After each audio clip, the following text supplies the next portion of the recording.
The Lunar Club was created for spirit-first conversations that honor the divine feminine in us all. If you're craving more depth and authenticity in your life, then the Lunar Club can provide the medicine that you're looking for. My hope for you is to feel a little more loved and a little more connected every time you listen to one of these conversations. There's power in connection, there's power in our stories. Have fun and enjoy.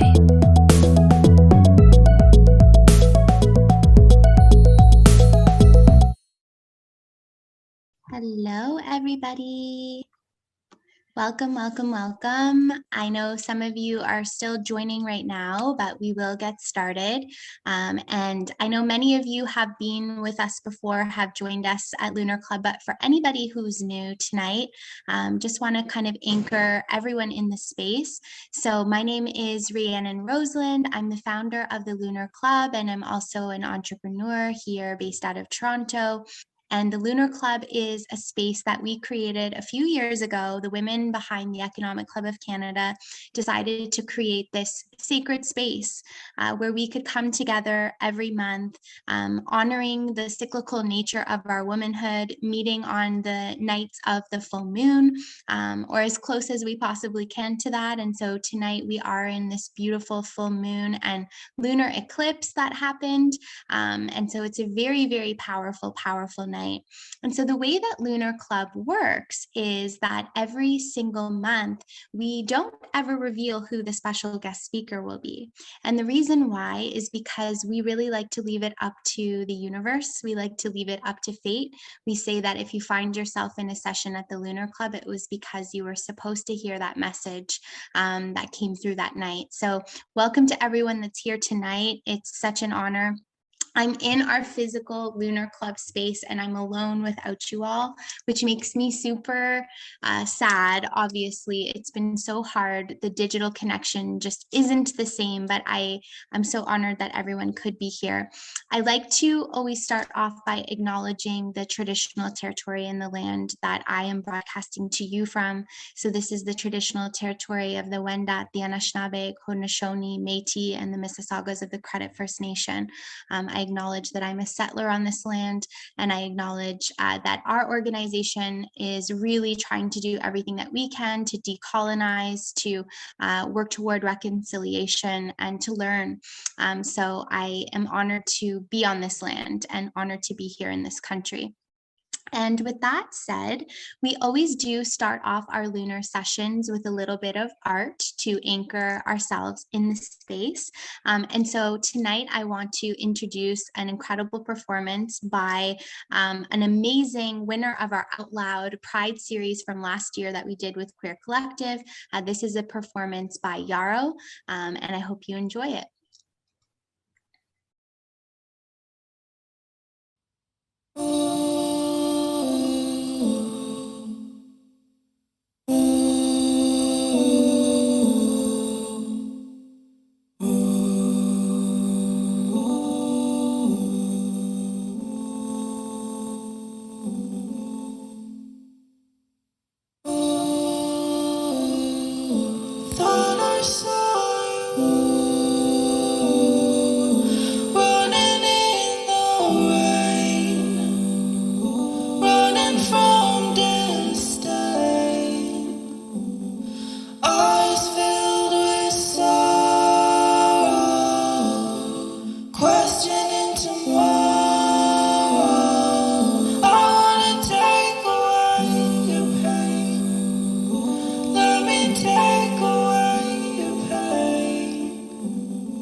I can take you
That was Yarrow, and I don't know if it was just my internet connection, but I think that, well, it's an amazing performance and what an incredible artist. We will link that again for anyone if you had any technical difficulties in listening to that. But that was filmed here at Lunar Club for Pride, and we are just again so thankful to be able to put that out. That's great that that sounded good for you. Amazing. So we are here and getting ready to introduce our special guest. But before we do, I just want to thank RBC Investees, of course, for their support of the Lunar Club. It means so much. RBC Investees has created a new platform for investing that's extremely accessible. We're definitely endorsing it, and all of our members get an opportunity to have a management-free year with RBC Investees. You can start investing with as little as $100, and so it's really cool, accessible way to democratize investing, and we can get into that after.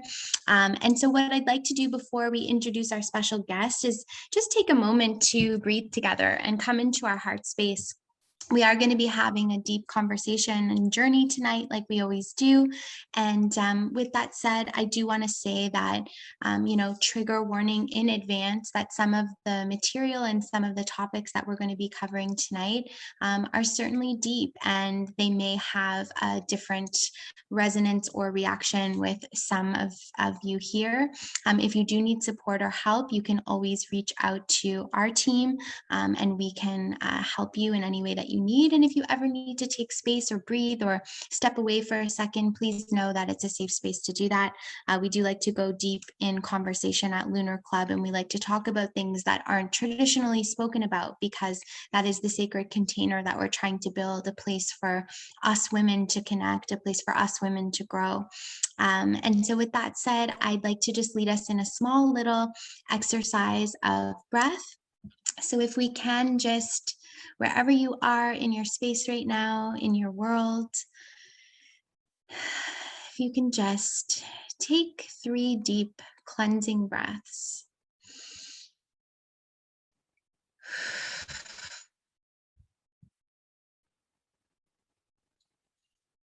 And let go of your day.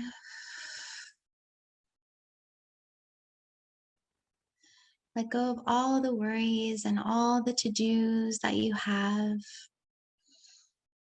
And just anchor into your heart space. This time that we gather each month is sacred. It's a sacred time that we create for ourselves, to be in community, to come together, to share, to talk, to learn. I'm so grateful for all of you. And if you can, put your hand on your heart space.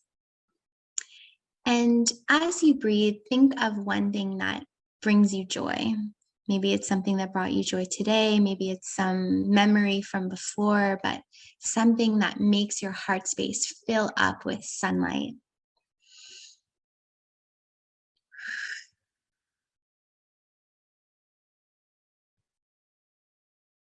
It's that gratitude and that love that gets us through these difficult times.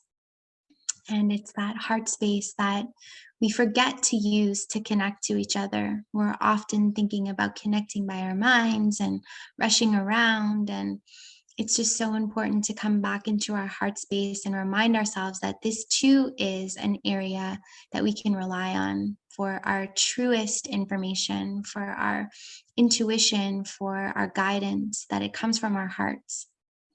And so I honor that space, and I honor all of you as we come together. And with that said, as you come back into the room and back into the space, it's my honor and pleasure to introduce you tonight to our special guest speaker.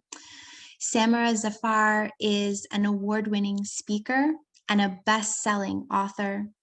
She has written a memoir. It's called A Good Wife, Escaping the Life I Never Chose. And this has been a best-selling memoir. It's an incredible story, her journey of being a teen bride and survivor of domestic violence. She's also an educator for mental health and equity and human rights, very, very involved all across Canada and her community. I've had the pleasure of hearing her speak and getting to know her a little bit. And from the first time that I met her, I just knew that our paths were supposed to cross. And I know I've been very open about my story of growing up in a home of domestic violence and my mother being a survivor and me being a child survivor. Already feel like I'm going to cry, but in watching in watching Samra and in hearing her story, and not just hearing her story, but hearing her healing come through her words and watching the healing that she's been able to create, not only in her own life, but in the lives of her children, is really, really profound medicine. For me personally. So it is my honor to welcome you here tonight, Samra, and thank you so much for joining us. Thank you so much. Oh my gosh, we haven't even started and I'm already like so emotional, but you're right. Like when we connected and we were on a same panel, but it was like, there were other people as well, but when we were sharing our journeys and when you spoke up and I spoke up, it just felt like I knew that we're going to be in each other's lives, and I'm sure this is not going to be the last time. So no, not the last. I'm really, really excited for today's conversation. I'm also, I just have to say that that heart space exercise you did in the beginning was so powerful, because we all are right now going through so much as a collective society, and with the pandemic, family responsibilities, and my younger daughter is struggling right now with a lot of mental health challenges. She's 14 and she's just feeling a lot of social anxiety, and as a result of this pandemic and being at home for over a year and not having any friends, and it's been really hard. And I feel like the whole day I kind of go through being in mom mode and just trying to do the chores and fulfill the responsibilities and kind of keep things afloat. So this just felt like almost like a letting go of all of that and just being connected with myself. And that was really powerful. Thank you. I needed that. Thank you. Thank you. Honestly, sometimes all we have is like 3 minutes, especially as busy women and mothers. And trust me, I'm with you. It's a really a time, and, we're all in different ways experiencing this. Yeah. Awakening is really what it is. It's what it feels like. And so thank you for sharing that, and just thank you for just being so real right off the bat, because I know exactly how much that means to our community. And Lunar is about crying. I always feel like I'm fine, I'm not going to cry this time, and then as soon as I get in, I'm like, no, I'm crying. So it's just the way it goes, which is fine. It's so cathartic, we think of crying as like almost like we shouldn't cry, or it's a sign of weakness or sadness or whatever, but it's actually like really relieving. It's very healthy. And sometimes because we are such women who are driven and strong, and we want to keep everything afloat and keep everything going, we don't give ourselves the permission to just feel our emotions and let it out and cry. So if I cry, that's a great thing. Yes. Yeah. I love that. I love reframing it and celebrating that emotion, because it really just is energy in motion and it needs to come through. And, we've been trained to hold it all, but it is beautiful.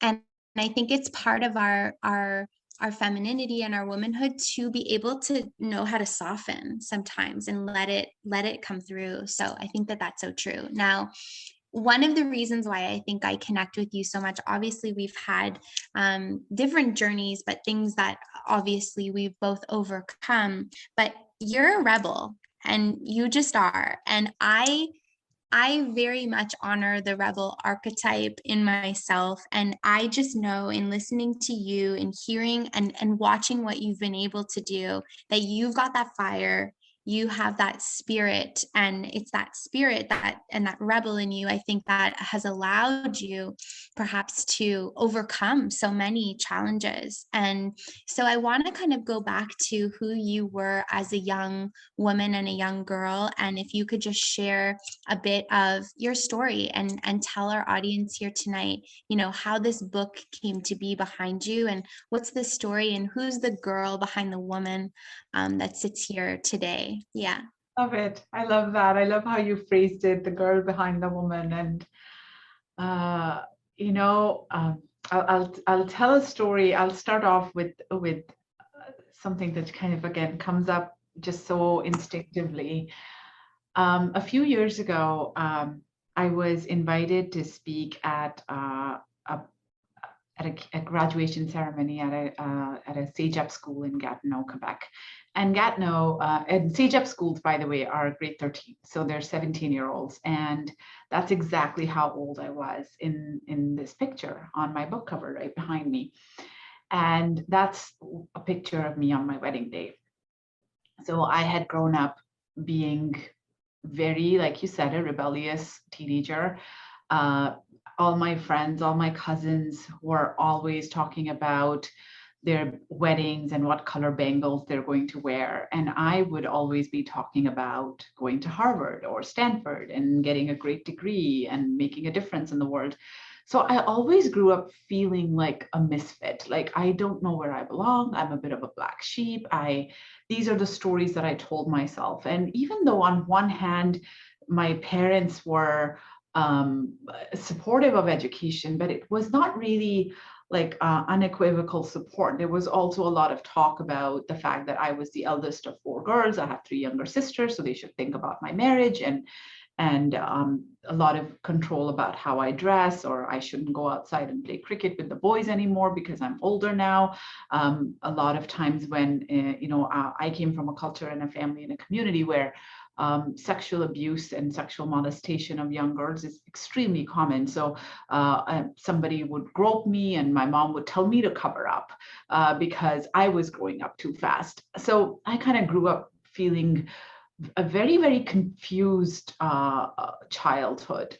It was also I feel with you here because I also grew up in a very domestic violent home, and my father was an abuser, even though at that time I didn't realize that growing up. And my parents would one day be, all lovey-dovey with each other, and the next day they could be at each other's throats. And my father would be, throwing things around or hitting my mom or throwing her out of the house. And then I would have to almost be the peacemaker because I wanted to keep my sisters safe as well as like the peace in the home. So I grew up in a very dysfunctional and a confused kind of an environment. But I never really thought that something like a child marriage would happen to me because I thought I was above it all. I was a rebel. I was invincible. I was going to fight. I was going to never going to give up on my dreams kind of a mentality. But then when I was 16, I was pushed into this marriage, and it was sold to me as a bill of goods that this is my only ticket to education, because otherwise I won't be able to go to university because my parents can't afford it.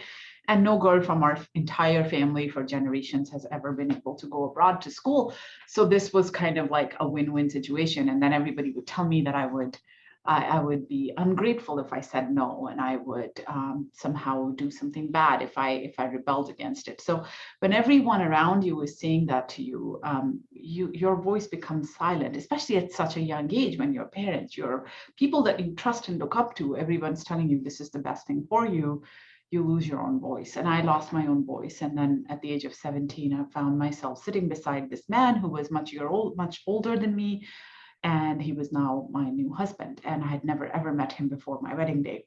So a few months later, I came here to Canada as his wife, with again, feeling lost and alone and isolated, but with the hope that I would be able to go to school.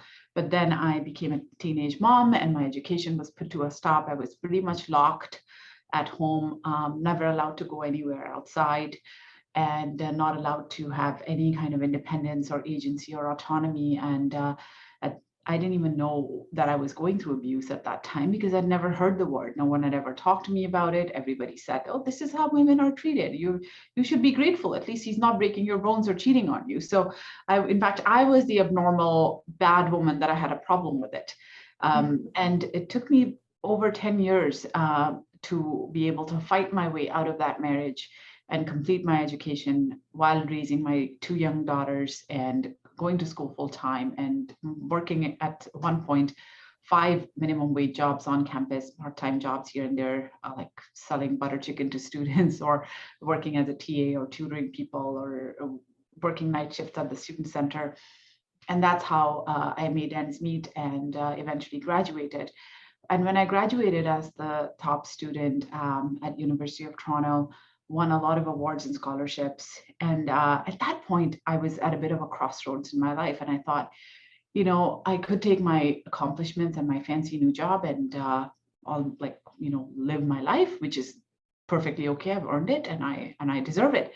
But I just felt this deep sense of hunger, anger, passion in me, a fire in me that no, this isn't right. This is not just my story. This is the story of millions and millions of women and girls around the world who are continuously facing violence in some way, shape, or form, either directly or indirectly, or witnessing it, and our oppression or sexual harassment, so many different forms of gender-based violence. And when we think of violence, we think of like hitting, but it's not. It's just so much deeper. It's a violation of who you are as a person. And I just wanted to do my part to make a difference. So I started sharing my story 8 years ago, and it was really at small little community events and blogs and things. And I never really thought it would become a full-time career, but over time it just took a life of its own. And I started getting asked to write magazine articles, and an article that I wrote in Toronto Life magazine 4 years ago went viral, and then I got a book deal, and book is now a bestseller, is being adapted to a movie, and I'm working on my second book right now. But it's the everything that I do comes from that same place of I want to make a difference, because I know this isn't just my story, and I want to show women that there is so much life after trauma. There is, as long as we take responsibility of our own healing. And coming back to that story about Gatineau and why it really resonated, like why I remembered that when you were asking me the question about the girl behind the woman, when the book was finalized and the cover was sent to me, I had a huge problem with that cover. I was like, I don't want that cover on the book. That's not who I am anymore. That's the girl that I used to be, this weak, submissive, this girl who was pushed into marriage. I'm this woman right now. I'm this strong, independent, self-sufficient woman. And that's the image that I want to portray. And my editor said, okay, you know what, take a few deep breaths and calm down and we'll talk on Monday. And so it was the weekend. And that weekend I was supposed to speak in Gatineau at this event.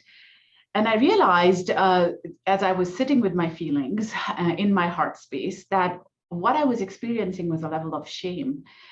Shame about who I used to be. And I was judging myself like I was powerless, I was weak, I was submissive, I let that happen. And there I was on stage speaking to a group of about 300 or so 17-year-olds, exactly the same age as I was on that cover. And I was talking about loving yourself and being who you are, and a lot of talks about accepting and self-love, etc. And I asked myself the question that if what happened to me happened to any of these kids in this room, would I be ashamed of them? Mm-hmm. Would I feel that they were weak and powerless, or they didn't deserve to be celebrated and put on the cover of a book? And the answer was no. And I was just filled with this deep emotion. And I was giving these kids high fives and hugs after the speech, and I just felt like I was part of them. And when I went back to my hotel that night, I took out this cover on my phone screen, and I sat there for about, I don't know, half an hour or something, just crying and saying thank you to the girl behind the woman, and saying thank you to her for not giving up, for studying when the whole world was against her, for pushing through, the fighting the little battles when there was no hope, and still keeping the hope alive somehow, for standing in front of a mirror and practicing her graduation speech when she had no hope of ever being able to go to school. And if she hadn't done all of that, the woman that I am wouldn't even exist. And that was a really big moment of reconciliation for me with myself and embracing her. And today, when anyone asks me, what would I say to my younger self? I just say, I would only say thank you. I would just say thank you, and I'm proud of you. Oh my goodness. Wow. I'm just taking all of that in, all of that you just shared. And at that reconciliation with self, I think, is the journey that we're all on in some way, to be able to look at who we were and to actually be able to change and transform the way we see that person as the person who brought us to where we are today. And I can relate to so many pieces of what you shared. And I thank you for also talking so openly about how abuse takes many different forms. And I think that a lot of us are trained to think about physical abuse, and we don't think about isolation, we don't think about control, manipulation, all of these different pieces, emotional abuse, spiritual abuse. I mean, all of these things are on the spectrum. And so it's good to be able to speak about those things, because I know that for the most part, and I watched my mom do this, and we normalize everything. Like, it's just, we normalize it, and we always think about, well, someone has it worse than me, or this is, worse here, so I'm okay, I should suck it up, or I should deal with it. Where there's a huge gap between you being in this relationship, being isolated, and then getting the courage to leave. Where did that happen? Like, was it over years and years of sitting with it? Like, how did you get to that turning point where you made that choice and went for it? It's a great question. And when you think of courage, a lot of times I get asked this question: what was it in you, or what was that secret ingredient or something, right? And it's not really secret ingredient or something that magically dawned on me. It was an accumulation of a lot of small courageous steps. So right off the bat, for example, when I was told I can't go to a regular high school, because I hadn't even finished high school when I came to Canada, I was in grade 11. So I couldn't go to a regular high school to finish my high school. In fact, one day my husband was in a bit of a nicer mood, and he took me to a local high school just to be able to get some information. And the principal at the school in Mississauga looks at me, and she saw I'm quite pregnant, and I was 18, and my husband and this much older looking man beside me, and she kind of realized what's going on. And she said to me, you know what, honey, I don't think you'd fit into the student body here. And then she gave me a number to call, which was for the Independent Learning Center, and when I called the Independent Learning Center, the person at the other end, and this is a place where you can order your courses and do them online, or like at that time it wasn't online, it was all on paper. And the person, he asked me, how old are you? And I said, I'm 18. And he's like, so why aren't you in school? And I said, it's kind of complicated. And he's like, well, a lot of times when kids your age are not in regular school and they order their courses through ILC, there are kids who are in prison for some reason. And I found myself saying that it's kind of the same situation here. Because that's really what my life was like. It was like living in prison with no room to breathe. But even during those days, it was when I eventually ordered that first course, and I would sit in my room at night, and I would study with my baby in my lap, after doing all the chores and all the different things that were thrust upon me, and putting up with all this abuse and insults and everything all day. I would go into my room and I would study. And that was an act of tremendous courage. Then after that, when I set up a babysitting service because I wanted to save money to be able to pay for my university tuition, but I wasn't allowed to go out and get a job, so I needed to find a way to make money at home. And I've stumbled upon an ad in a grocery store for babysitting services, and that kind of gave me an idea that maybe I can do it too. So I started putting up ads on Kijiji, and I was earning some money, and most of my money would be taken away from me, but I would still stash about $100, $200 on the side every month to save enough for my first year tuition fee. And it took me 4 years to save the $2,500 or so that I needed. And that, again, was a lot of different moments of courage, putting that money aside, being afraid that I'm going to get caught. Then what will the consequences be? And then even, almost playing my mother-in-law at her own game, because we all lived in the same house. So it wasn't just my husband, it was also his parents, and they were, so it was abuse from all of those people, and working and almost using the same kind of tactics with my mother-in-law to be able to get my driver's license, and then car, and then cell phone. So all these little things led to me eventually being able to go to university. And when I started school, and I started meeting people on campus who were treating me with respect and admiration, and who wanted to be my friend and who wanted to hang out. And then I would go home and I would be treated like dirt, and I would be humiliated and insulted every single day. And I wouldn't be what is going on? Why is there this discrepancy in the way that I'm being treated? Am I this wonderful person that everyone at school seems to think I am? Or am I this horrible creature who doesn't deserve the least bit of love or respect? And I stumbled upon one day a sign, and I felt that sign was put there for me on campus. It was right beside the Health and Counseling Center. And it had a bunch of questions on it. Do you feel like you've lost your voice, like you're intimidated, like you can't speak up, like you're living in fear, like you can't be yourself? And it was as if I remember still remember that moment clearly. I felt this energy just go through me as I was answering yes to all of those questions. And then I went in and made an appointment. And it was the first time I actually talked to somebody who was outside of my family, outside of the community, everybody who was telling me that it was normal what I was going through. And this was the first time anyone ever said to me, it's not your fault. And because I was asking her, what can I do to make it better? Do I cook better food or wash better clothes or keep the baby quiet at night? And she said, it's not your fault, and you're being abused, and it's never ever anyone's fault. No one deserves to be treated this way. So that's when I started to learn about what was happening to me was abuse. I started going for regular counseling.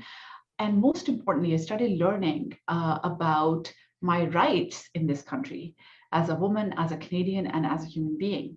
And the ultimate factor for me was learning that my daughters are growing up in this environment, and they will grow to normalize it, and they will think that this is normal, and this same cycle will repeat itself with them. I saw my father being this way, so I thought that's what marriage looks like. So I never knew any differently, even though inside of me I felt that this isn't normal. But that's everybody around me told me this is completely okay. So I didn't want my daughters to go through the same thing, and I knew that I had to leave, if not for me, then for them. And that's ultimately what gave me the courage. And eventually it was just, I think I was in my second year of undergrad when I was 28, my daughters were 10 and 5 at the time. And I was sitting in front of a mirror with a bruise on my face. And instead of reaching for my makeup to cover it up like I normally would, I told myself that I have to leave. This is unacceptable. I have to leave. And I didn't have all my ducks in a row or a crystal ball, and I didn't have all the next steps figured out, but I had enough knowledge and a little bit of hope, and that, hopefully I won't just crash and burn. There will be some kind of a way forward. And then after that, it was just one step at a day, one day at a time, because and there were many moments when I felt like I can't do it. I have faced a ton of cultural backlash because no woman from my family ever has gotten a divorce or walked away from marriage. It's not done. So that vitriol and hate that I face even to this day is sometimes really, really crippling and emotionally hurtful. But over the years, I had to grow a thick skin to that and realize that I'd rather live a life that's true to me than fit into other people's boxes of acceptance. And that's what ultimately, led to that. I guess, when people say, that moment, I guess that moment had been coming for 20 years. Uh, but it just took that long for all these little things to accumulate. And it's courage is always, like, I call courage like a muscle. It's, when you go to your gym and you strength train and you train your arms or your legs or whatever, it's like every time you practice courage in a place of fear, knowing that you're afraid, because I don't like the word fearless. I think fearless means, like, we're telling ourselves that fear is something that's bad. It's Yeah, not. I It's a agree. normal emotion.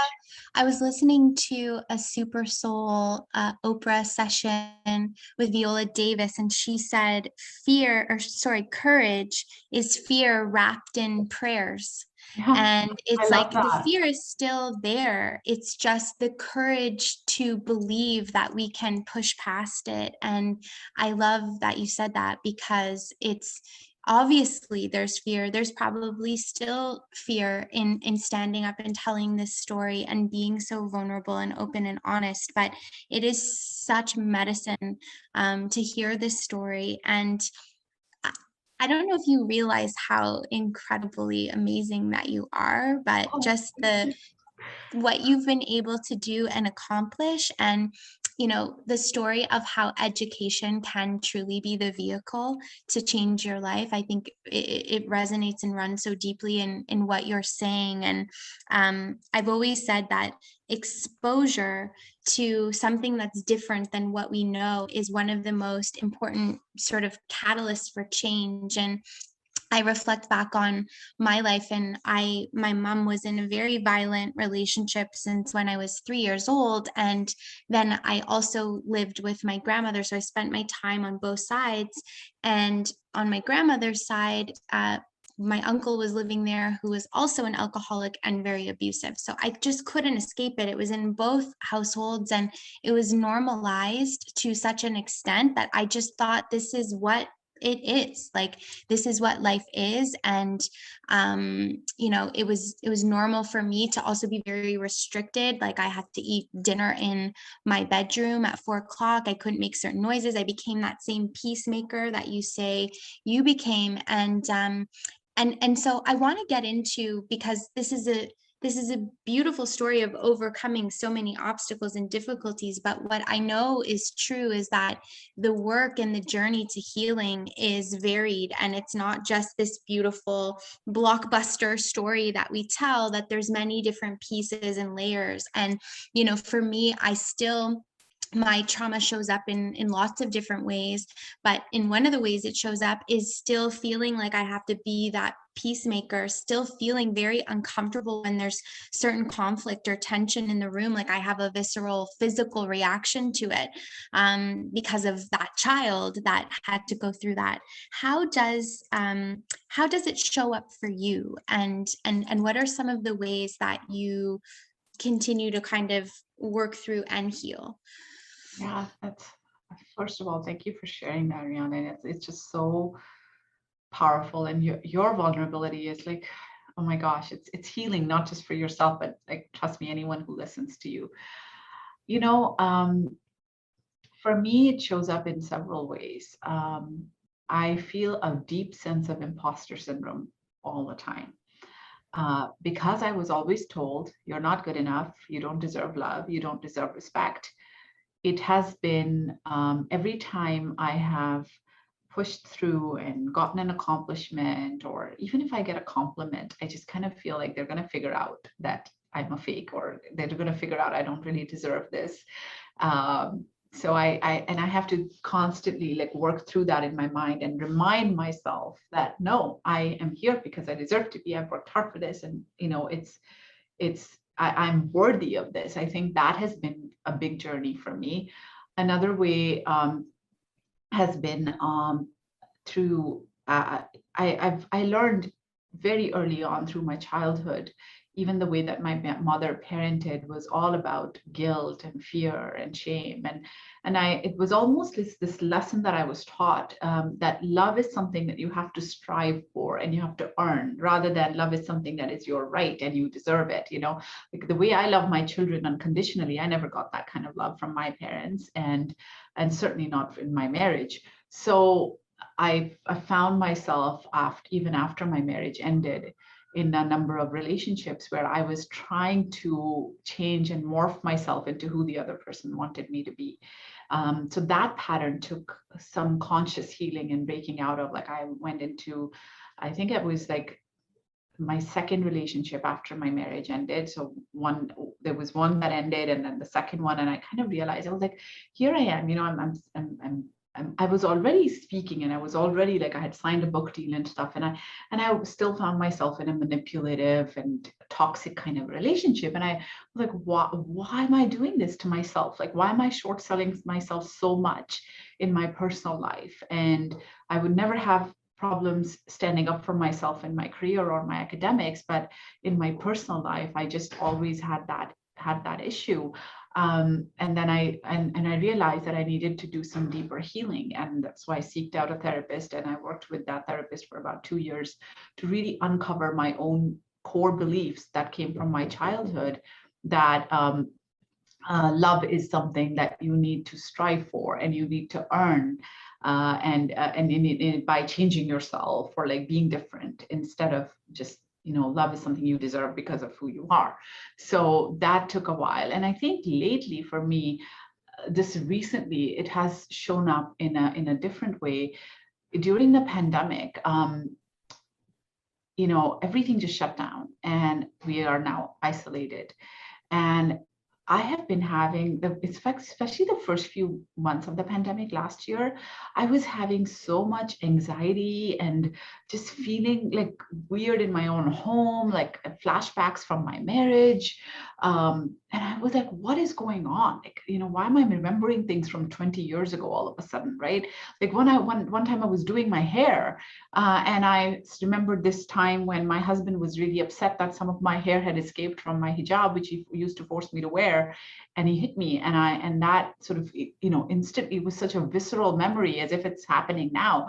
So when I talked to my therapist about it, he asked me a question. He's like, Samra, when was the last time you were isolated, you were told you can't go out of the house and you cannot see your friends? And I was like, oh my goodness, it was in my marriage. So even though like my logical brain knows that it's a very different situation, that was an abusive marriage, this is a pandemic, but our body carries the trauma. We never move on from trauma, we move on with it. We learn how to manage it. It comes up at unexpected random times. It's kind of like grief, when you'd be okay for days and suddenly something would hit you and you're like, I can't even function today. And that's kind of how trauma works. And you have to be super, super kind and compassionate to yourself in those times, and very conscious, and realize that, okay, this isn't my fault. That doesn't mean I'm a weak person or that I'm damaged and broken and whatnot. It's just that healing is a lifelong journey, and you're constantly on that journey. Well, and I think I love that you said that, because I think that that's so true. We always have our trauma, and that's not to say we're living in misery, or it's not to say that we can't accomplish our goals, but really wanting to get curious about where it lives in us and how it gets activated, I think has been some of the most healing work for myself. And for me, I resonate deeply with the imposter syndrome and the shame and the, like, if people only knew the truth of where I come from, or what my household was like, and feeling just unworthy and like low life scum, sort of, is really the truth that was in my subconscious. So for me, the way that expressed itself was a very like an overachieving sort of an attitude. It majorly, I was like, if I make my resume so stellar, then people will not figure out how dirty I am on the inside. Exactly. That's the story I told myself. For sure. And I was so, and continue to still have to be very careful with being very addicted to work and very addicted to awards and accolades and all of those things. Like I remember a couple of years ago, and this is so shadowy and embarrassing, but I'm just going to share it anyways because I've been doing the work. But Safe I space. remember I remember it was probably about 4 years ago now. And I at the economic club, you're also always in front of an audience. So I was always getting validated every single, week. I'd be in front of people and validated, and oh, you're doing such a good job and this and that and whatever. And then these awards and things. And so I remember I had applied for something or whatever and didn't get it. And I just felt like a devastation that didn't match what it was. And I thought, well, what can I get next? Well, where can I get it? It was like I was not good enough in myself at all. I needed everything out here to prove and match. And what I was doing was the energy was like dog paddling for my success. It was so desperate, but it was a desperately hurt child that I still hadn't really spent the time to look at and pay attention to and love. And I still have to be careful with those things. And I still have to be careful with this need to please everyone, say yes to everything, make everybody, like me. Because if I wasn't the perfect way I needed to be in my household, especially because there was addiction layered into it as well, then that would be the night my mom got beaten, or that would be the night whatever, and I would feel responsible. So I think that those pieces you shared are so deeply true. And the next piece I want to understand is your healing with your daughters. And I know you said specifically, I think your eldest daughter was the one that obviously remembers more. And I had said to you when we met, I said, you doing what you did and leaving was the greatest gift you could give to your children, which I know but I just like want you to know, as a child survivor, and I know you are too, like that courage is now you're changing the generational pathway for your children by what you did. But I know that journey is not easy. And I know I felt a lot of anger towards my mom, not even her abuser, my mom. I was like, why are you staying in this? Like, why do we have to be in this? I remember asking her so many times to leave. So I just wonder how you managed that, if you're comfortable sharing. For sure. My gosh. Oh, this conversation is just touching my soul on so many levels. Before I get into the kids part, I want to say how much I resonate with what you're saying about the awards and the accomplishments, because that's how I was like as well. And for me, there was also a layer of the cultural piece because of all the backlash that I faced, and I was now labeled as shameful, and she must have cheated on him. That's why, her marriage fell apart. And my own brother-in-law called me one time and said, what's the point of you winning all these awards and scholarships when you failed at the real purpose of being a woman? Shame on you. My own mom said, so like the whole family was completely against me. So I've just felt like that's all I'm ever going to be, it's a source of shame to everybody. So I wanted, to get all these awards and accomplishments and everything was as if it was like almost like an addiction. And today I still, value that, but it's been a long journey, to get to a place where I still value the awards. I'm very grateful, but I don't need them in order to feel worthy. So it's a very different relationship, and it's taken a lot of work, and I'm still on that journey. So you sharing that was so validating.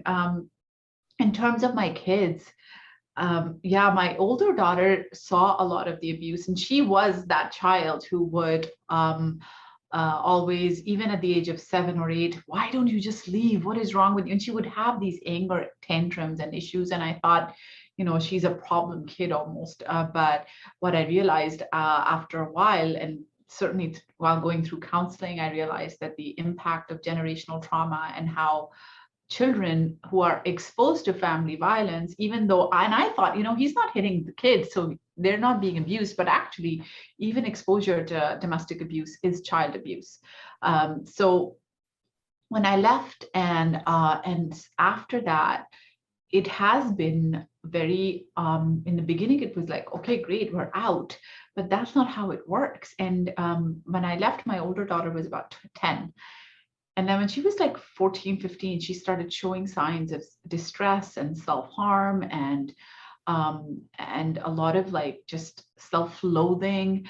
And she was eventually diagnosed with complex PTSD because of the abuse that she witnessed as a kid, and went through many, many years of therapy and a lot of work that she and I did on our own. And that's sort of what really got me interested in this field. And now I do a lot of talks around and courses and things about mental health, especially childhood mental health, because a lot of her experiences resonated with mine as well. And so we almost kind of healed together.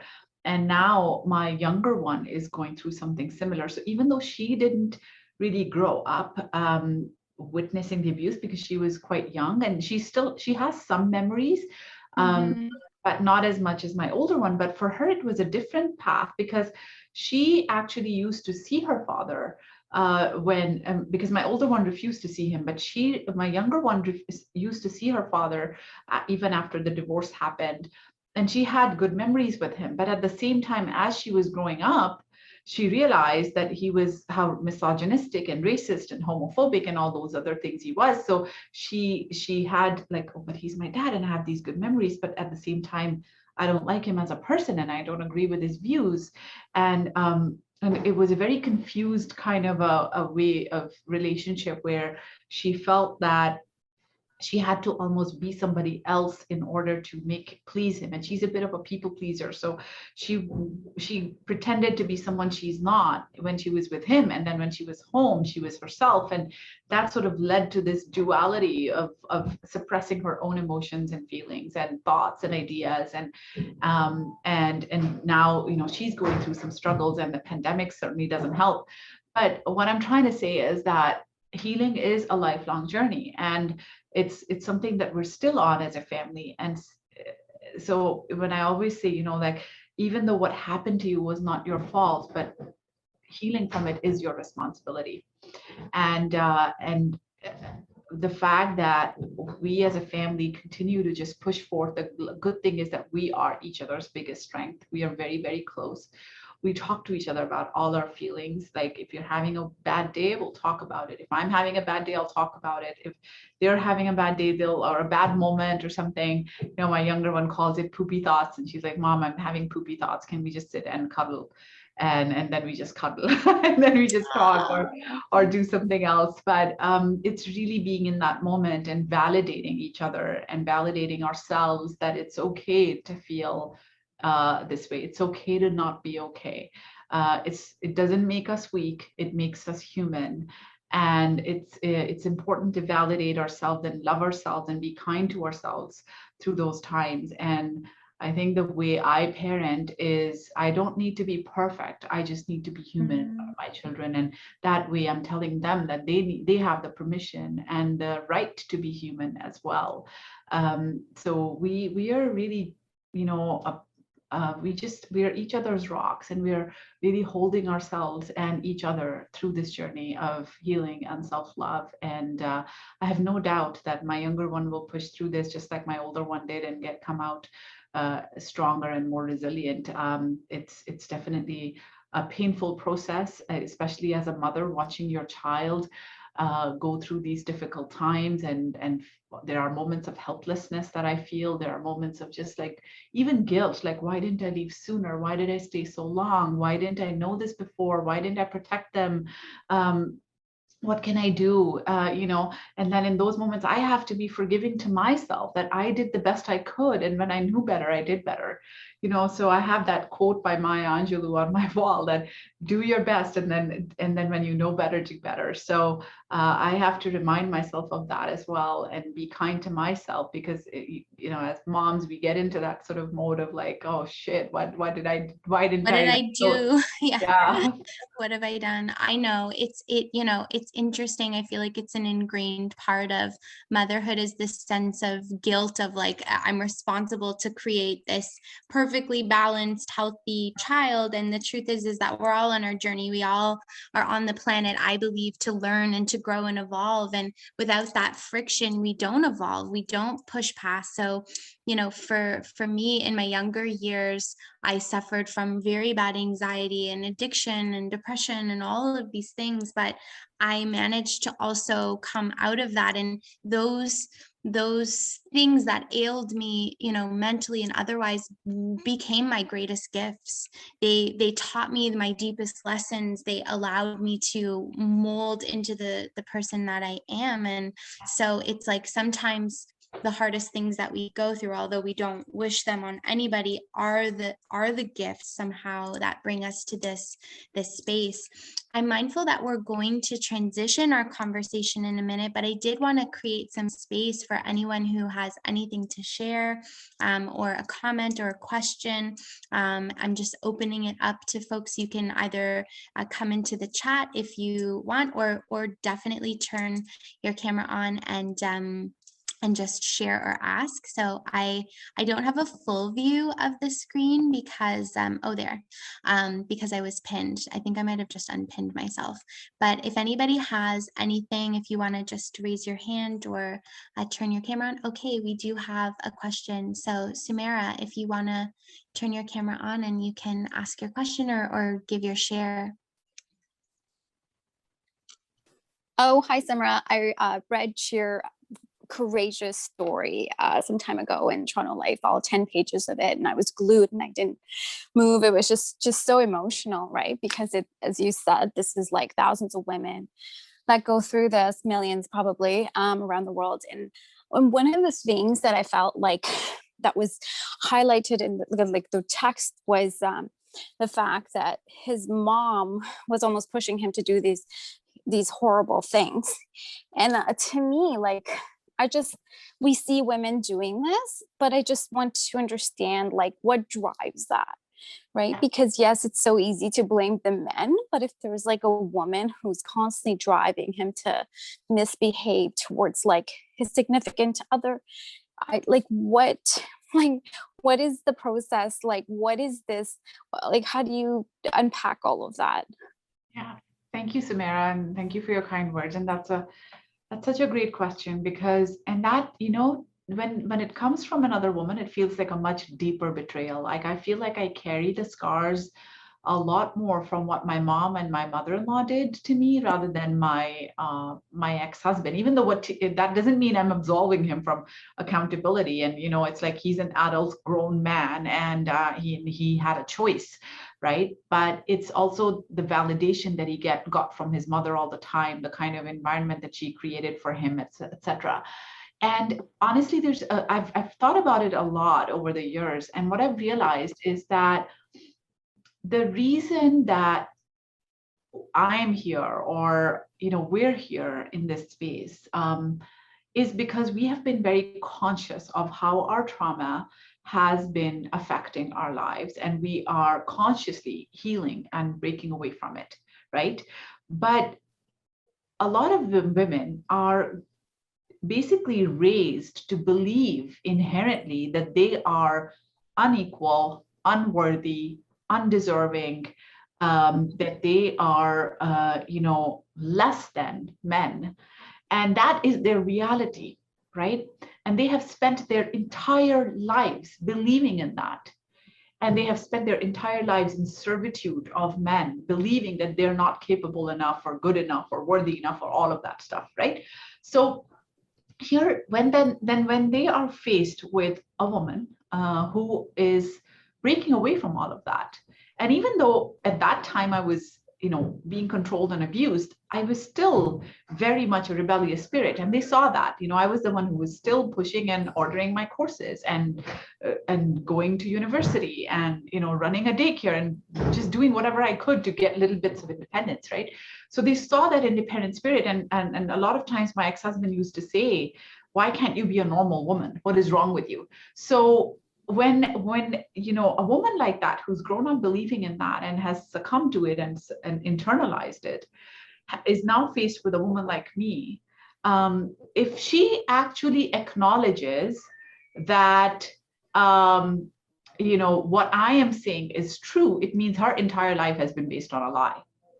And that's a very hard pill to swallow. That's a very painful thing to acknowledge, especially towards the later stages of your life, when you're like, I can't really do anything about it, right? And that's sort of been my beef with my mom as well, because my mom still continues to justify what she did to me and pushing me into the marriage and all of that, and not protecting me against sexual predators, et cetera, et cetera.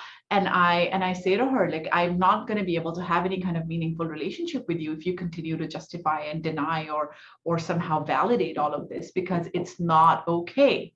So it is. It's okay. I don't need anything. Thank you. Sorry about that. My cleaning staff is like knocking on my door. So it's very important to, I think, the recognize the pattern that women are also under, and that doesn't excuse them. Like, my mother-in-law was married at the age of 14. Her husband was 15 years or so older than her. She had 6 kids by the time she was 21. She was a mom at the age of 15. My daughter is 15 right now, or almost 15. Like, I can't even imagine. Like, she's a kid. My mother-in-law was abused by her mother-in-law, like physically abused, like hit and beaten up. So she thought that what she was doing to me was so much better. She thought she was a great mother-in-law. So her context was so different. Now, that still doesn't mean what she did to me was okay, but it's important to acknowledge the elements of that and unpack that and understand. And then, if somebody, like, I knew that there have been times when I've said things to my kids, and then I'm like, where did that come from? Like, that's my mom talking, that's not me. And then I would apologize, and then we would unpack it and talk about it as a family.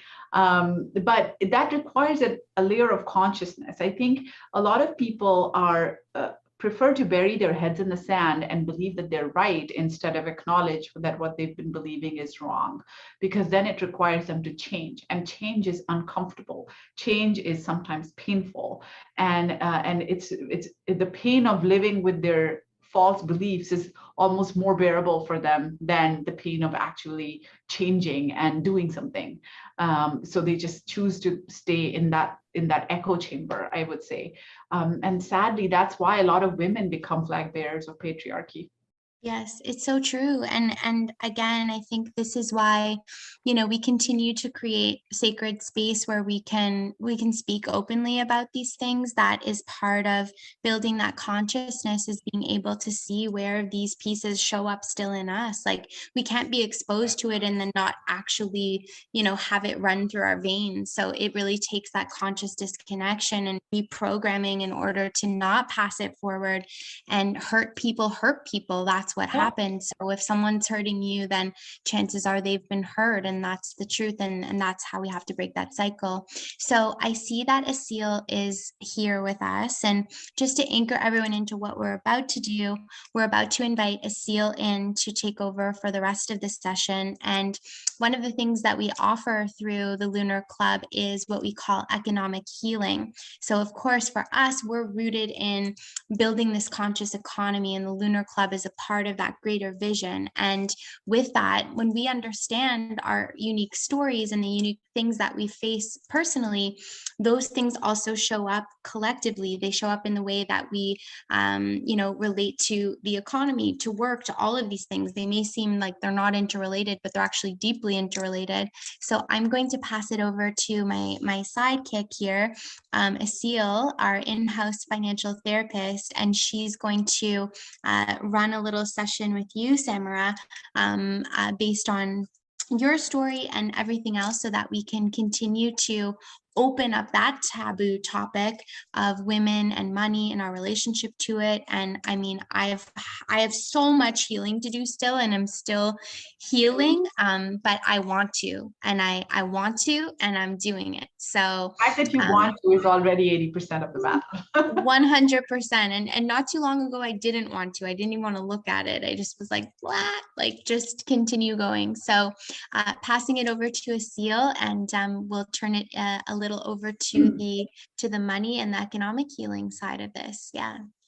Thanks, Rhiannon. That was so deep and inspirational, Samra. So beautiful hearing you talk. And there's so many nuggets that I was left with. But one of the things that stood out for me is when you said, whatever happened to you is not your fault, but healing is your responsibility.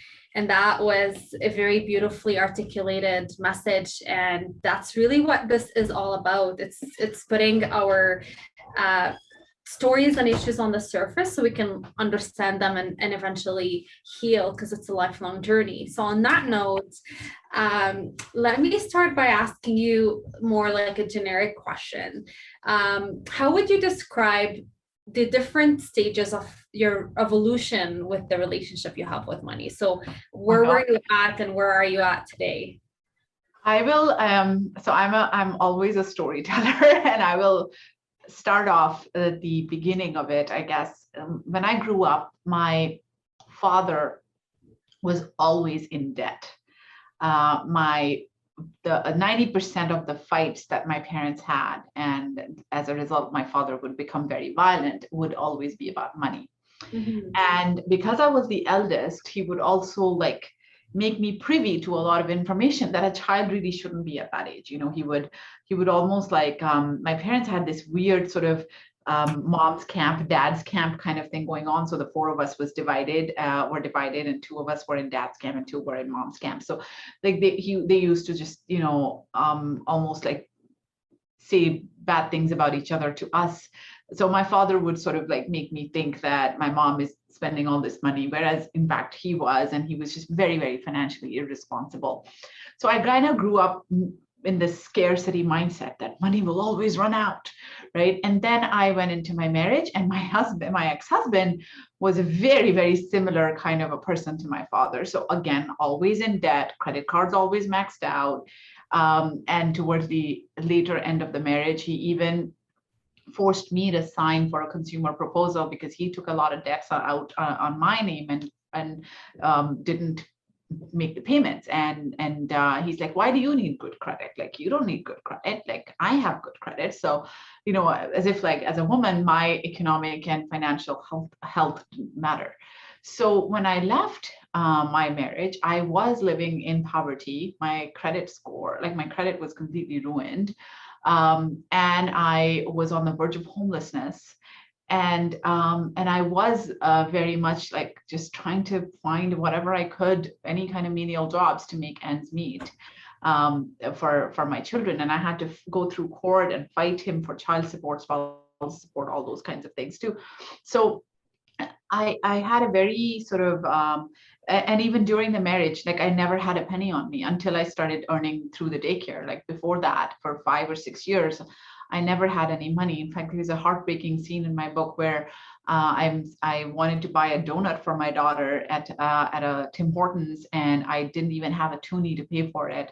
I thought I did, but eventually when I looked into my purse, there was no money, and a very kind stranger behind me paid for it. So, and I felt so utterly powerless and pathetic in that moment.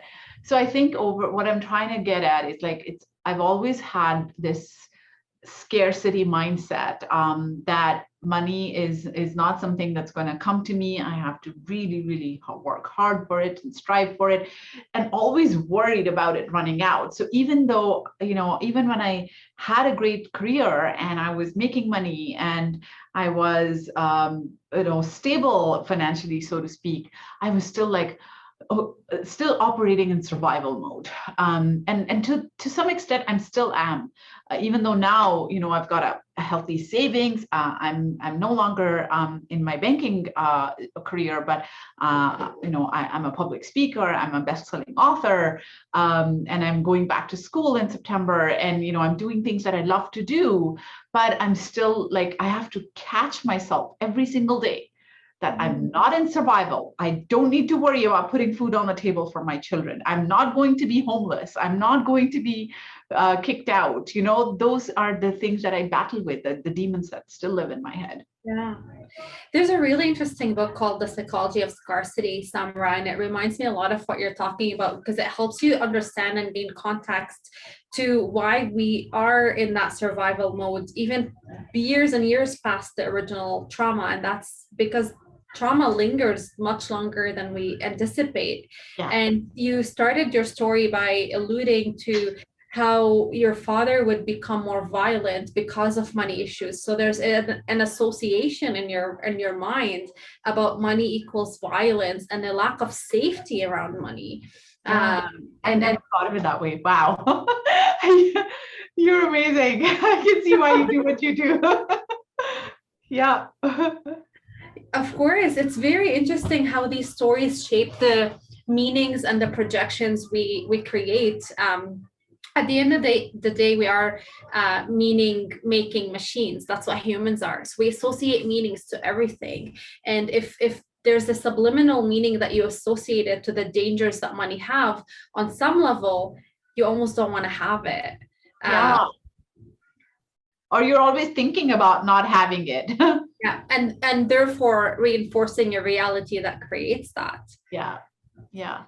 So that's interesting that you went through these different cycles. So are there any practices that you would do in your life today that helps you create a more engaging and healthy relationship with money?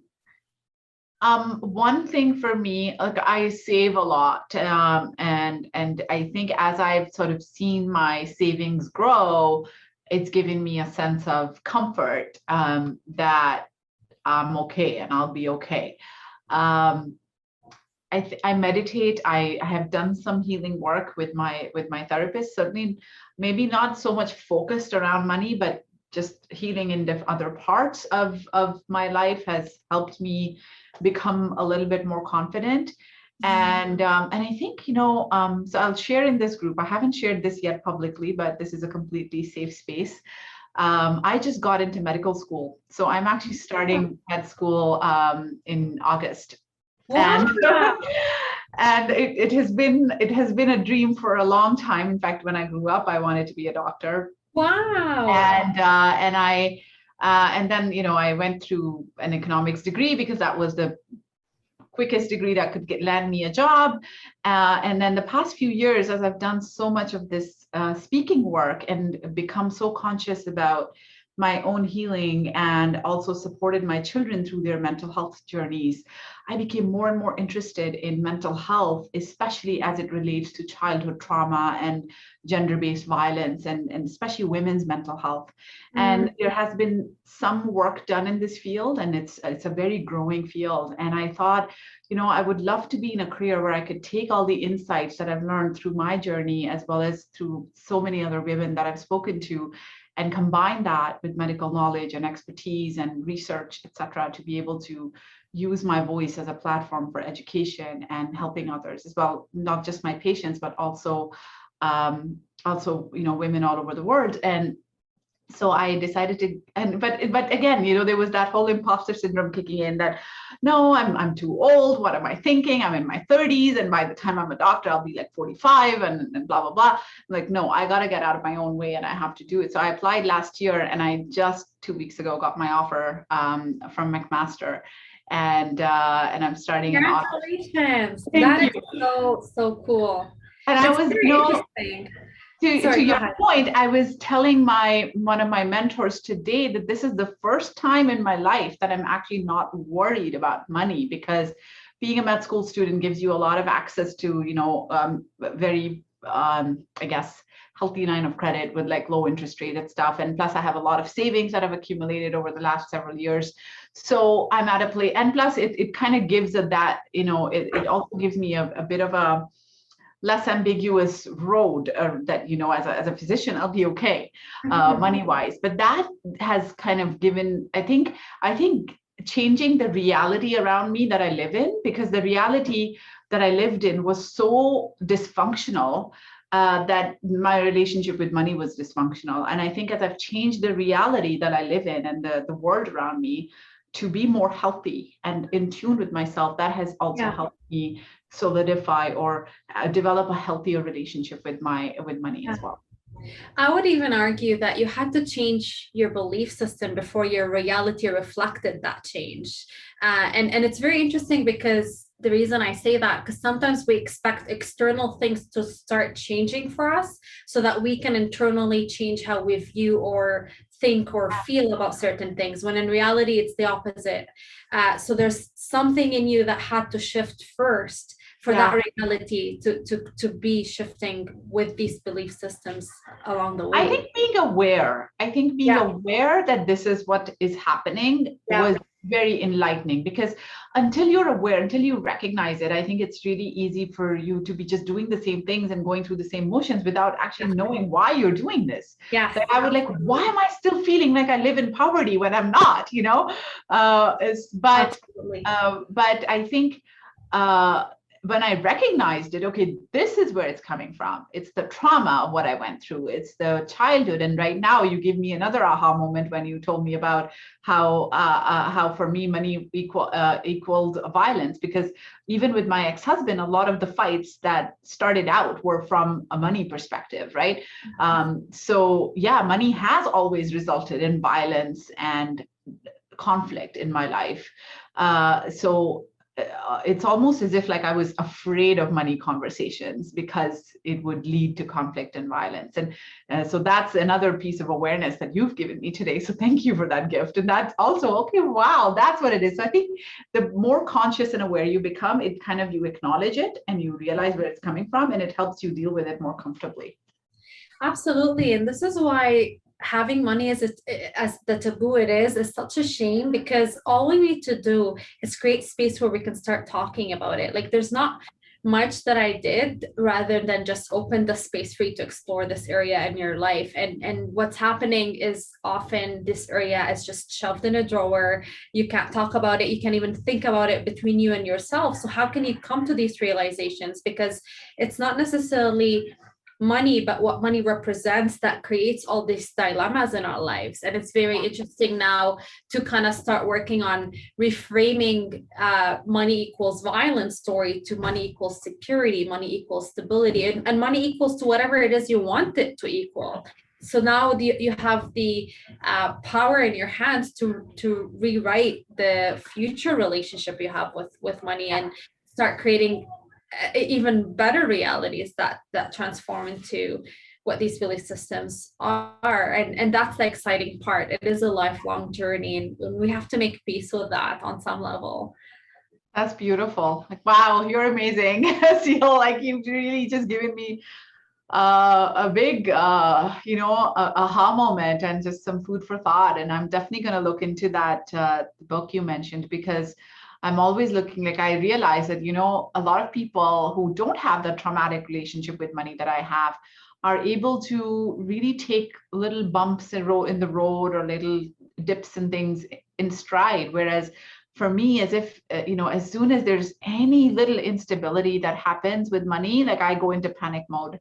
And going from a scarcity mindset to more of an abundance mindset. And that's something that I'm kind of now working on. So I'll definitely check out the books that you mentioned. Thank you. Yeah, of course. Aside from the relationships that you've talked about and how they impacted the relationship you have with money, given where you're at today and the fact that the future is looking really bright for you, like really, really bright. Yeah. So having said that, what do you feel are your current challenges or fears moving forward? With money or overall? With money. Money. I think a few things that oh gosh, this is such a serendipitous conversation. One of the big fears, and I think it's kind of a result of the times we're living in, the uncertainty, the pandemic and everything, is now making sure that my children will be taken care of. So because they are, and I think I've just become more conscious of it now in the pandemic. Before that, I was kind of so busy all the time and I didn't really think much about it. But past few months, this has been really weighing on me, is that I'm all they have. And they have zero other family except for me, because my family I've broken away from them, and and certainly they don't have any relationship with their father or his family. So if something were to happen to me, I wanna interject with something here because I want to challenge you on something. So how do you feel when you say I am all they have? a lot of pressure. A lot of pressure and a lot of like weight on my shoulders, because I'm kind of like, if something were to happen to me, who would take care of my children? And and now even because they're getting older and they don't need that hands-on sort of care, but I want to make sure they're okay from a money standpoint. So making sure that I have a very, very good life insurance policy and things like that. It kind of gives me that sort of comfort, but setting them up for success. I don't know, it's just also the fear kind of environment that we're living in these days is kind of like, what if something were to happen to me? What would happen to my children? And and making sure that I'm always like very careful of having enough, I guess, cushions in place, that they'd be okay. But that has been something that has been on my mind a lot lately. And do you feel, how old are your kids again? 15, one of them 20 and 15. 20 and 15. Okay. So the reason I wanted to interject and pause there, because this is a very common thing when, like especially single mothers, there's sometimes a lot of guilt around, like you said, whatever happened to you is not your fault. But you find sometimes, that's more like a question. Do you sometimes feel like you spend out of guilt because you're trying to compensate? A lot. A lot. Oh my gosh, you're reading my mind. I'm always like, they don't have another parent or anyone, like grandparents, or you hear about other people, like the grandparents, they spoil their grandchildren and all of that. And my kids don't have any of that. I'm really all they have. So I think I've always felt that I need to overcompensate. Yeah. So I would sometimes, I mean, I'm not, I would never put myself into financial jeopardy because of it, but certainly I would, overspend or do things that, in the moment I'm like, okay, I'm going to have to like pull some money from here or there, or even sacrifice my own wants because I'd rather provide for them. And that is just something I've been doing for years.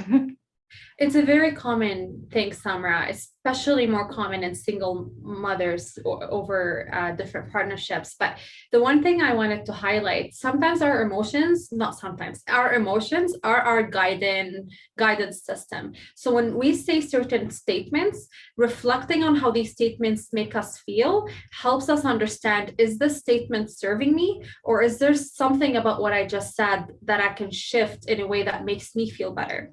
And the reason I say that, because I asked you, how do you feel when you say, I am all they have? And there's a lot of pressure, there's a lot of weight, there's a lot of,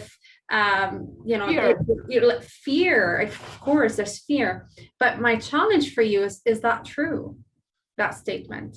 Or is there a way you can phrase it in a way that's more empowering? Well, they have themselves. Yes, they have themselves. And I really you got there right away. I thought I was going to take some time to get there, but you got there right away, because if you're living in a space where you're treating your kids like they're all that you are all they have, on some level, there's an enablement being created versus an empowerment where they're relying on you. And these are all things that happen vibrationally and very much subconsciously, but you're always coming from that space that I'm all you have. So that means I matter less and you matter more. And there's just something about that has a really I can certainly understand that on a subconscious level, because there are times when because of my overcompensation and because of like just overextending myself, I do create, or a space is created, I would say. I don't say I do create, because it's that's like a conscious kind of thing. But the space created sometimes is like, almost feeling like I have to solve all their problems. Yes. And which is counterintuitive and contradictory to how I want to raise them. What I want to is for them to be independent enough to stand on their own 2 feet very quickly. And there have, my older daughter has been working for 5 years, and she's super, super resilient and strong, and very knowledgeable, and can deal with all kinds of people. And she became the youngest shift supervisor ever at Starbucks. So she's super independent. So I think that dialogue in my head, I'm all she has, is almost like, I'm the only person responsible for all her outcomes, and not her. Yeah. Not only is it not serving you, but it's also not serving her. And there's a term called financial enabling, in which, sometimes when we are approaching situations like that, boundaries are very blurred, and we put ourselves in jeopardy when we just, and it doesn't sound like you have boundary issues, because you said, I've never spent money on them in a way that jeopardizes my financial health, but on some level it's jeopardizing other areas, your mental health, your well-being on other areas. Yeah. That's worth considering. How can I rephrase this phrase in a way that is supportive to my growth and the growth of my girls simultaneously? I love that. They have themselves. That is true. Yeah, they have themselves. And you've clearly raised somebody who was the youngest shift manager. So you've done a great job in enabling them with the tools they need. I'm mindful of the time. We're supposed to wrap at 8:30, but I have this burning question, so I'll squeeze it in very quickly. Please do. If we can have. So my other question is, because we talked about on micro levels about like your own family, your own father, your own husband, but I'm interested in asking on macro levels, how did culture and identity, whether it's like your culture or your identity as a woman or as a Muslim, or these layers, how do you feel they impacted your relationship with money? Oh, big time. I think I grew up in a culture where women are told from a very young age that money is a man's job. And men are the one who handle the money. Women are not good with money. Women are not supposed to know all the ins and outs of money. For example, like, my husband saying that, why do you need good credit, right? And it's almost as if women are so the props to the central existence of a man, and we're not standalone people on our own. So our financial health is irrelevant, because it's all about our husbands. And even if we're not married, it's before that, it's fathers. And so it's and I think a lot of women from the South Asian culture and the Muslim background struggle with that. And a lot of women reach out to me and they struggle with that. Like, how do you manage all your money stuff? And like, when I left my marriage, I didn't even know how to pay my bills or how to fill up gas in my car. So it is very, it's very much accepted. In fact, a woman who has knowledge of the money stuff is almost scorned upon, because she's flying too high above her limits, or so women who are independent are kind of seen as ruthless sharks, or just women that are sort of coloring outside of the box that's been prescribed for them. So culture plays a big role in your, because if you tell women all the time that women are bad with money, women will believe that. Women will grow up believing that, and not be, not even go down that road of taking. And a lot of women actually stay in very abusive situations and marriages because the money part scares them. How will I manage everything on my own? Absolutely. That's really great. I just wanted we're supposed to be the spenders, our husband will give us some allowance, we'll go out and spend it and then look pretty for them. We're not supposed to be in charge of all the money stuff. Well, they clearly missed up on that one. We're so much in charge. Exactly. Yeah, there's actually research to support that women are better investors just because of how we evaluate risk and the kind of the type of investment strategies we employ. It's very interesting that women are actually better investors. I just want to acknowledge, I know Samira said, wrote a comment, there are many examples of financially independent Muslim women.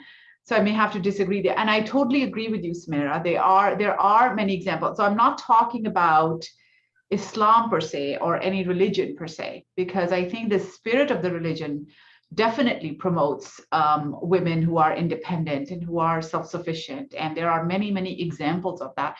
I'm talking about how culturally people use religion as a way to pick and choose and justify their own patriarchal beliefs and systems. So yeah. It's not religion that's causing people to tell women they're bad with money. Yeah. They're telling women that they're bad with money for their own self-serving purposes, but they're using religion as a way to justify it. And that's a wrong thing. Like, just like I was told in my marriage that it's perfectly permissible in Islam for a man to hit his wife. So that's why your husband is hitting you. Whereas I know that that's not what Islam says. That's not the spirit of Islam.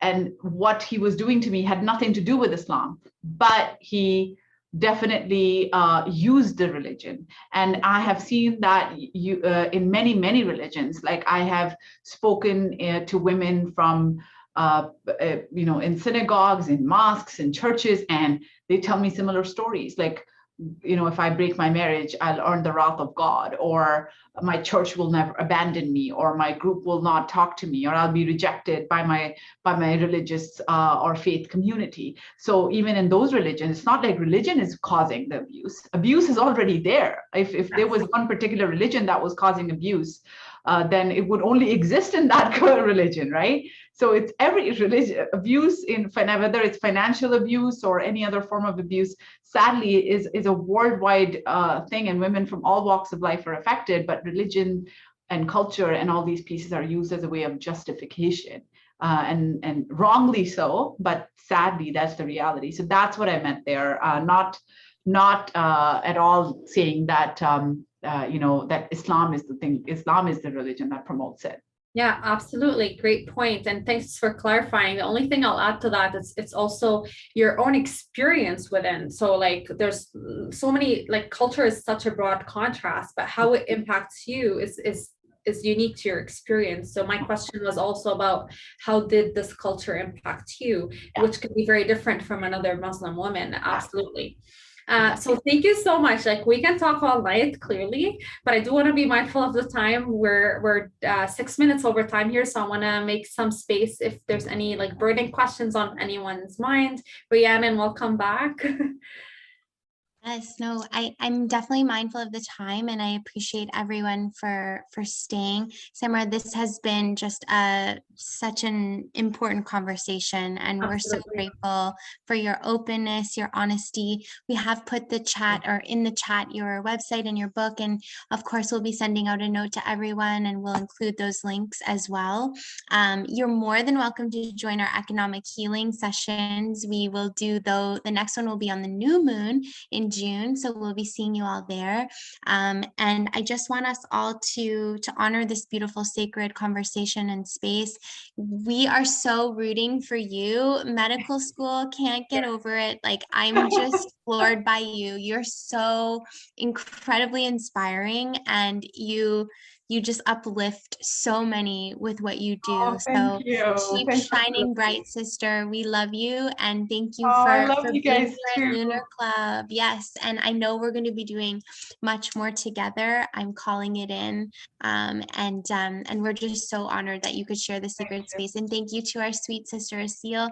Oh my goodness, you're just so good at what you do. Obviously, Samra had a huge breakthrough in the first minute that you came onto the camera. So this is what you do. So for anyone who's interested in becoming a member of the Lunar Club and actually getting to be a part of these economic healing sessions, please do register on our website, and we'll see you soon. We'll see you at the new moon.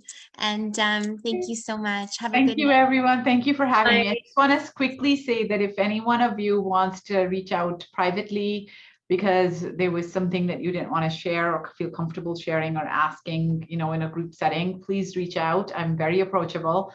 I'm on all social media platforms, so very easy to find, or you can even send me an email directly to my website. So it's a very open and safe space, and I'm always looking forward to hearing from folks. Thank you. Beautiful. Oh, thank you so much. Good night, everyone. Enjoy this beautiful full moon. Good night. Good night.